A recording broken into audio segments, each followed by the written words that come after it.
Hola, muy buenas noches, bienvenidos a Al Punto.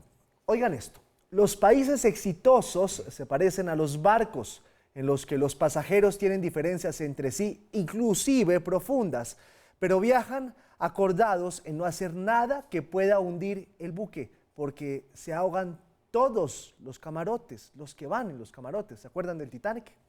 Y los une también que la carta de navegación y el capitán los lleven a un buen puerto. Y hoy está conmigo alguien que quiere ser el capitán de este barco bautizado Colombia. Senador Jorge Enrique Robledo, buenas noches y gracias por estar con nosotros esta noche en Al Punto. Buenas noches, Giovanni, mil gracias por su hospitalidad. Un saludo a sus televidentes.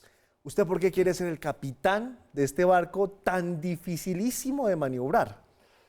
Por esto, Giovanni, primero porque el país está bastante mal. Aquí a algunos les va bien, eso no me molesta, pero a mucha gente le va muy mal. Primera cosa. Segunda cosa, es claro que el presidente Duque desde la Casa de Nariño va a intentar poner en el 2022 alguien que siga haciendo las cosas como él las hace y sabemos que las hace bastante mal. Entonces, aquí hay un reto. ¿Se va a votar continuismo o cambio en el 2022? Yo creo que hay que votar cambio. Yo estoy convencido que yo soy capaz, dentro de un pacto nacional súper amplio con la idea del barco, soy capaz de unir a este país para ganarles las elecciones a cualquier candidato que ponga la Casa de Nariño y además para después gobernar a este país como se debe gobernar. ¿Cómo se debe gobernar este país? En un gran pacto nacional, no más peleas de perros y gatos para manipular a la gente, controversias civilizadas que es natural y unas cuantas ideas básicas. Lucha durísima contra la corrupción, durísima. Lo puedo garantizar, es de mi talante. En segundo término, crear empleo estable, bien remunerado, en especial para los jóvenes. Y en tercer término, un punto que es clave, es crear riqueza y crear riqueza y crear riqueza, porque si no se crea riqueza, no hay ni siquiera riqueza para distribuir, no podemos mejorar la desigualdad, pero además tampoco podemos generar el empleo que se necesita. Yo estoy en condiciones de hacer eso y eso es empezar a encarrilar a Colombia por la senda que puede ser y sí soy capaz de unir a los colombianos en torno a esa idea. Entonces, bueno, siento que es como mi deber, mi responsabilidad de seguir haciendo esfuerzos por seguirle sirviendo a este país. Senador, ¿por qué a partir de un gran pacto nacional?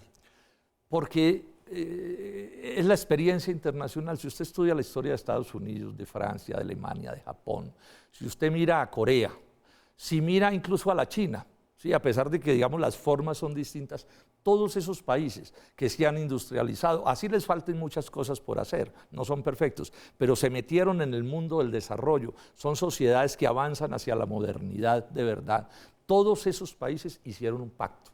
¿Un pacto para qué? Pongo ejemplos: industrializar el país, desarrollar en serio el sector agropecuario, adentrarse en el mundo de la ciencia y la tecnología compleja, reducir al mínimo la corrupción, ¿sí? Poner el sector financiero al servicio del progreso nacional. Son acuerdos básicos en medio de las diferencias. Y eso no solo lo ha empujado un gobierno, sino gobiernos sucesivos, porque yo tampoco voy a meter la mentira de que Colombia se arregla de un día para otro. Entonces yo lo que quiero es encarrilar al país. Pero si no hay ese pacto, entonces cada gobierno llega a hacer una cosa distinta, ¿sí? Normalmente equivocados y no es posible. O sea, yo aquí no estoy inventando la bicicleta, esa es la experiencia internacional. Entonces, si se sabe que eso funciona, pues lo obvio es que aquí lo hagamos para que avancemos como han avanzado otros países. Y eso implicará unos pactos parciales también. Claro, el pacto nacional es la integración de los pactos parciales. Entonces tendrá que haber pactos sobre agro, pactos sobre industria, pactos sobre paz. O sea, el Estado tiene que tener el monopolio sobre la fuerza.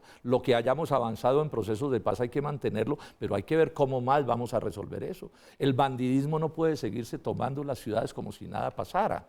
La defensa del ambiente, por supuesto que también es un asunto clave. Reemplazar importaciones que hoy hacemos de bienes que podemos producir, reemplazarlas por producción nacional. Son muchas cosas. La educación, hay que mirar la educación pública, hay un pacto al respecto, y la privada.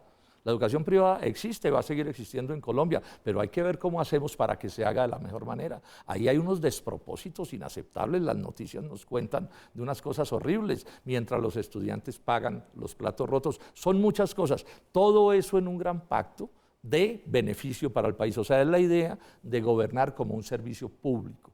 Yo no tengo un combo de amigotes, no soy negociante, ¿sí?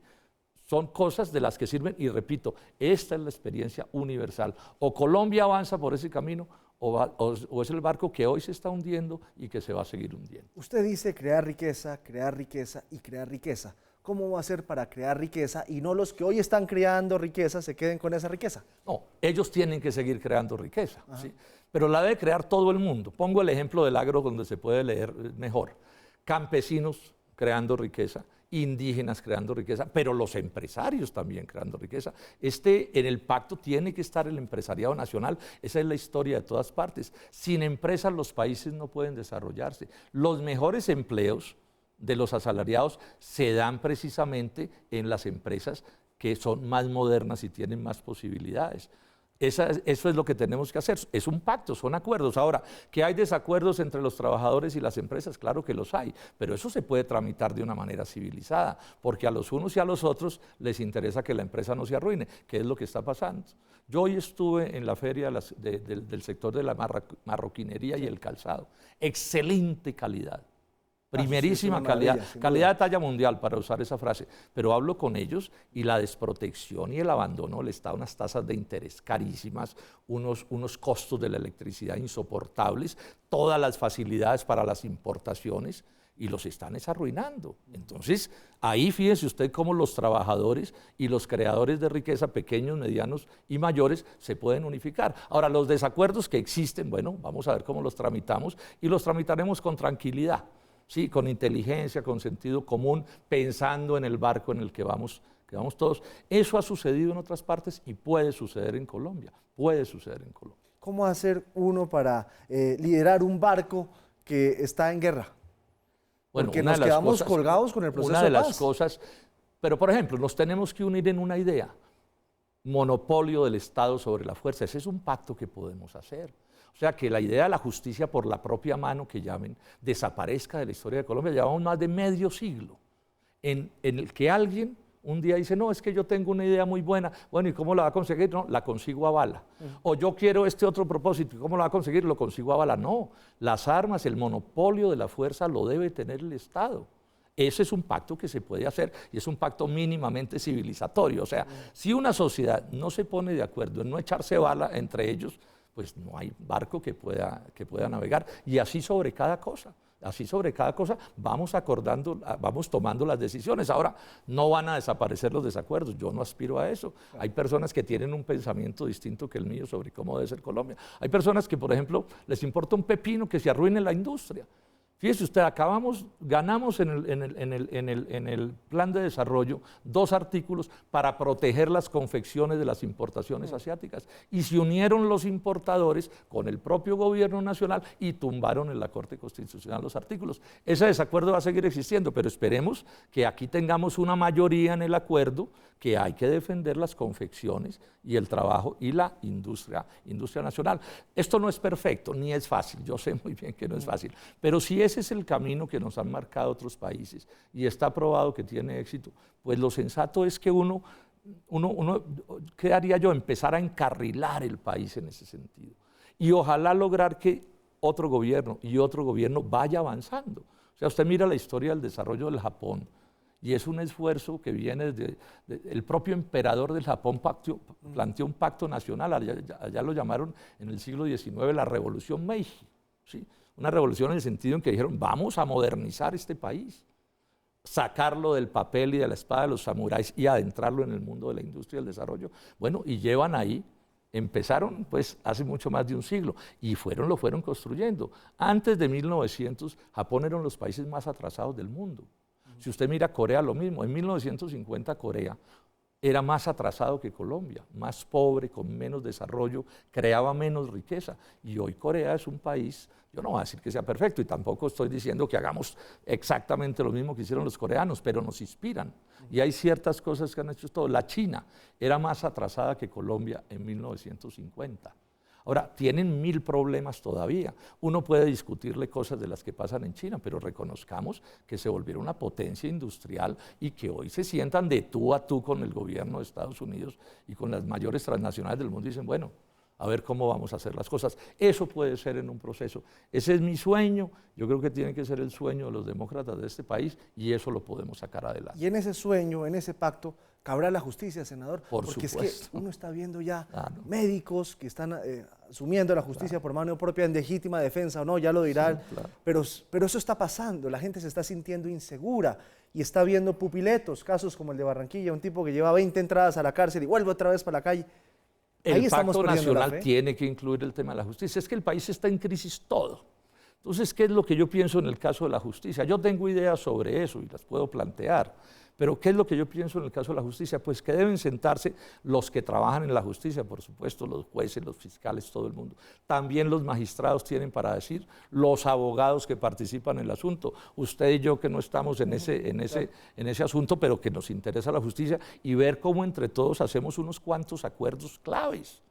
Sí, por ejemplo, hay que mejorar los recursos de la justicia. Los jueces no pueden seguir trabajando, ¿sí?, en unas condiciones laborales que casi ni papel tienen. Por ejemplo, hay que asegurar que la justicia sea independiente del gobierno nacional y del Congreso, por la separación de los poderes. Ese es el centro de la democracia. O sea, aquí no puede seguir sucediendo que el fiscal, para poner un ejemplo, es como un empleado del presidente de la República y de los grandes poderes o de algún gran poder económico. No. O sea, lo menos de un fiscal es que trabaje en la defensa del interés nacional. Eso se puede, eso es posible. Yo sé que hay gente de buena fe en Colombia, de sobra, en todos los sectores, pobres, medianos, ricos, que quieren un país mejor y creo que podemos acordarnos con ellos en medio de las diferencias. Habrá asuntos en donde cada quien tendrá su posición. Senador, pero ¿cómo hacemos para que usted en ese camino que quiere emprender hacia la Casa de Nariño no se tope con alianzas que después lo dejen por fuera de la pelea?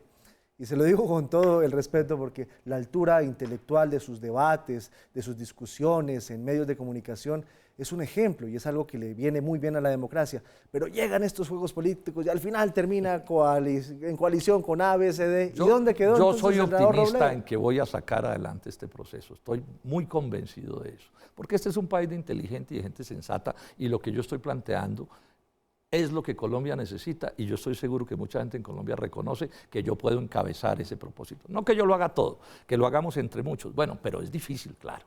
Y en parte por eso, como aquí hubo quienes arrancaron la campaña desde el día en que ganó Duque, sí, pues yo también, digamos, bueno, presento mi nombre y vamos a empezar un trabajo de ir haciendo estas cosas y yo creo que al final, no sé qué va a pasar en detalle, lo primero es el pacto social y económico, políticamente ya veremos, mi candidatura tendrá origen en el Polo, como es natural, yo soy senador de esa organización, y vamos a ir viendo cómo aparece. Ahora, de los colombianos va a depender si coronamos con éxito o no, no va a ser que yo les falle, cuenten con que voy en serio, voy con toda con esto no tiene reversa, pero bueno, serán los colombianos los que al final en democracia digan, no nos parece, bueno, pues no, si no les parece, no les parece, pero bueno, esa es la lucha a la que los estoy invitando, sin excepciones. Esto no es un proyecto ni de izquierda, ni de derecha, ni de centro, esto es un proyecto de colombianos, sin rótulos, cada uno con la idea que quiera estar, bienvenido.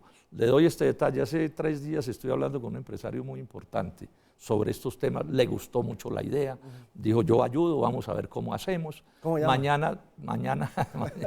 Mañana tengo cita con un dirigente sindical muy importante, soy optimista en que también le va a sonar la idea. Bueno, es empezar a ir viendo cómo hacemos. Ahora, si se logra el pacto amplio, vamos a ganar la fuerza política para ganar. Y será también con el mismo criterio de la amplitud. Yo no soy un sectario en política. Ya veremos, porque eso sí no lo puedo saber a estas alturas, cómo van a ser los detalles del proceso, pero bueno, ahí estamos. Hablamos un poquitico de la política internacional que usted está planteando para nuestro país. Tenemos un Trump que probablemente puede ser reelegido, tenemos un Maduro que sigue con sus hostilidades, tenemos un entorno un poco complicado para Colombia. ¿Cómo nos ve ante el mundo y usted cómo nos quiere ver ante el mundo? Yo tengo esta idea, Giovanni, esto ya también está claro en la experiencia internacional, incluso es parte de las normas de la ONU. La ONU, ¿qué es lo que dice? Los países se deben relacionar entre ellos, respetando la autodeterminación, las soberanías, en proyectos que sean de beneficio recíproco. Todos los países así tengan desacuerdos. Cuando yo veo estos desacuerdos que se vuelven peleas de perros y gatos, también digo, pero si es que eso ya lo aclaró la humanidad. O sea, la Unión Soviética y Estados Unidos tuvieron las diferencias más grandes, casi se van a guerras. Guerra, claro. Sin embargo, se sentaban y conversaban y tenían intercambios y tenían negocios sin necesidad de gritarse por los micrófonos ni ese tipo de cosas. Lo mismo hoy lo vemos, el señor Trump, que es bien difícil, hay que reconocerlo, que no es que sea muy cuidadoso de las normas de la ONU, tiene grandes desacuerdos con los chinos, pero se sienta con ellos. Los negocios entre chinos y norteamericanos son descomunalmente grandes. Entonces yo puedo entender que se tengan diferencias con Venezuela. ¿Qué va a pasar con Venezuela? Bueno, no sé cómo estarán las cosas en el 2022, pero yo sí creo una cosa. Cuando los gobiernos de Colombia y de Venezuela no pueden ponerse de acuerdo, los que más pierden son el pueblo venezolano y el pueblo colombiano. Si usted va a Maicao, va a Cúcuta, va a Arauca, usted encontrará que el hambre de nuestros compatriotas en esa zona aumentó porque no fue posible manejar las diferencias. Entonces, ¿yo qué es lo que le planteo al mundo? Yo seré el presidente de Colombia y haré el esfuerzo por tener las mejores relaciones con todos los países del mundo sin excepción y claro, pero jugando, digamos, en el sentido en que yo represento a Colombia. Entonces me sentaré con el que sea, pero ese día se sentará el presidente de Colombia preocupado por los intereses de los colombianos para hacer intercambios de beneficios recíprocos. Eso se puede también, Giovanni. No es verdad que los negocios tengan que ser de gana y pierde. Puede haber relaciones de gana-gana. Bueno, eso es lo que necesitamos en el mundo de las relaciones internacionales. Y eso es lo que me inspira. Ahora, yo sé que es difícil, me va a decir usted también sé, pero bueno, el punto es que uno se oriente correctamente, porque si yo pienso que con el vecino es mejor tener la pelea de los perros y los gatos, pues no puedo resolver ningún asunto. Así el vecino sea difícil. Parte de la inteligencia y la sabiduría es ver cómo se hacen las cosas. ¿Será, senador, cuando uno ve las cifras del DANE, del crecimiento de la economía y demás, y lo compara con la situación social en Colombia, las marchas, la expresión popular, en fin, ¿será que el problema de Colombia es de percepción? ¿O realmente estamos así de sobaos como muchas personas creen? Es real. No tenemos tiempo, pero estoy por escribir un artículo. Yo escribo para La Patria, el periódico de Manizales, claro que sí, y otros periódicos hace muchos años, y estoy para escribir un artículo que se va a llamar Contra las cifras nadie puede. Entonces yo voy a mostrar cómo el cuento de Duque de que porque crecemos al 3,5 estamos muy bien, pues digamos que lo cierto es que puede haber países peores, pero uno ahí no está bien. Y si yo reviso las cifras del déficit de la balanza de la cuenta corriente, o sea, los intercambios internacionales de Colombia, la deuda externa, todos los indicadores fundamentales, el déficit fiscal, lo que tenemos es una economía en unas condiciones súper malas. La economía colombiana, y ahí volvemos al cuento del barco, es un barco que está navegando, pero en medio de unas olas muy grandes, el barco está muy debilitado, y si llega a haber algún problema de la economía mundial, Colombia puede hundirse. Uy. Eso puede pasar. Les doy esta idea de lo que les estoy diciendo. El precio del dólar funciona un poco como un termómetro también. Cuando a uno se le dispara la fiebre, no se sabe qué tiene, pero algo tiene. Sí. Bueno, parecido sucede con el dólar. Cuando el dólar sube mucho de precio y ha subido mucho, es de los países que al que más le ha subido el dólar, es la fiebre subiéndole. Y es la fiebre indicando los números que yo acabo de mencionar, porque los números todos son malísimos. La deuda externa es exageradamente alta, o sea, por donde uno la coja, pero sobre todo la industria y el agro no están operando. Estamos importando muchísimo más que lo que exportamos. Eso es insostenible, ¿sí? Entonces, cuando el doctor Duque sale y dice que es que vamos muy bien, no sé qué, no, esos son cuentos, son trampas para cazar palomas, y yo pues no me presto para hacer paloma de los cuentos del jefe del Estado. Pues, senador, muchas gracias por estar con nosotros esta noche aquí en Al Punto. Giovanni, a usted mil gracias por su hospitalidad. A los colombianos, bueno, mis saludos muy cariñosos. Y espero tenerlo en esta mesa muchas veces en esos debates a la Casa de Nariño. Tantas veces como me invite, estoy seguro que aquí voy a estar. Muchas gracias.